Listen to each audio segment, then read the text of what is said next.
Welcome to this episode of the story. Subscribe as soon as possible. Chapter 17. The Wrench of Hephaestus, Michelangelo's memory sculpture.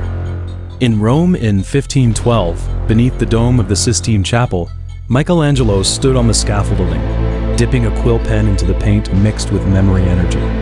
Aiden's pendant grew hot thousands of miles away, and the blood-written word Delta Omega G Omicron Nu on her hand glowed faintly, pulling her into the memory remnants of 500 years ago. She's soul traveled into the artist's perspective and saw that when the brush touched the dome, the remnants of the Atlantean star chart emerged on the fresco. These paints, they're speaking. Michelangelo's voice trembled. Aiden felt the temperature of his fingertips. These were not ordinary mineral paints, but memory carriers mixed with the living water from the fountain of memory of Atlantis. When the tip of the pen passed over God's finger touching atoms, the chaotic scene of the real creation flashed on the retina, only to be covered by the false memories implanted by the church. "They're watching you," Raven's voice came from the memory crack. A feather from his scarf fell into the dust of the Renaissance. "The monks sent by the church check your paint formula every day." Aiden switched her perspective and saw Michelangelo's memory storage tank in the memory graveyard. The surface of the tank, due to anger, showed images of church torture instruments, and the interrogation of the monk could be heard from inside. "The Ultramon you're using isn't ordinary. It's powder from Atlantean memory crystals." She touched the tank, and in the blue tears she saw the star chart relief secretly carved by the artist in the basement. Each engraving corresponded to the memory cages of the zodiac. "The Wrench of Hephaestus."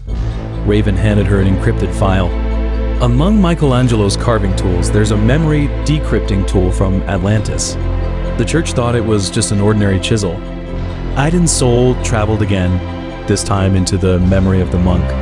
She saw Leah de Montfort, the church's secret agent, tialpaying the paint for tampering with memories, replacing the chaos at the beginning in the real creation memory with God's creation in 7 days.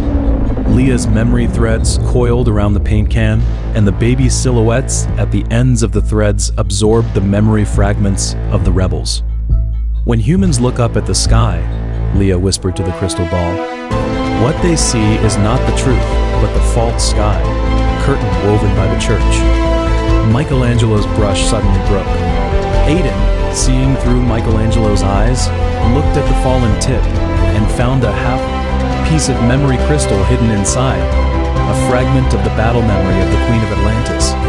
When he activated the crystal with his blood, the clouds on the dome mural began to move, revealing the real star chart gear structure beneath the clouds. "You're blaspheming." The memory scythe of the church supervisor pressed against Michelangelo's throat, but was shattered by the memory resonance the moment it made contact. Aiden, using the artist's hand, waved the brush, and the memory paint formed a resonance field on the dome. The real scene of the sinking of Atlantis simultaneously emerged in the minds of all those present. "Look!" Michelangelo's roar mixed with the Queen's majesty. "The theory of creationism is the church's memory shackle. The origin of humanity is not at the fingertip of God, but the memory sparks splashing from the cracks in the star chart." When the church guards broke in, Aiden had already returned to the modern memory graveyard. Raven was repairing Michelangelo's memory fragments and found that the artist had hidden the spectral frequency of the star chart coordinates in the paint. "Every color is a memory code," he pointed to the paint seeping out of the tank. "Red is the memory of anger, blue is sadness, and gold is the remaining image of hope from Atlantis." Leah watched the chaos in the crystal ball at the church headquarters. Her daughter's consciousness cage flickered in the cracks of the star chart. She gently stroked the gear tattoo on her wrist, the same control device as the one on Michelangelo's paint can. When she bit her fingertip to draw the deconstruction rune, the memory threads showed golden patterns for the first time, a revenge net woven with her daughter's memory fragments. "Mom will come soon," she smiled at the girl in the cage.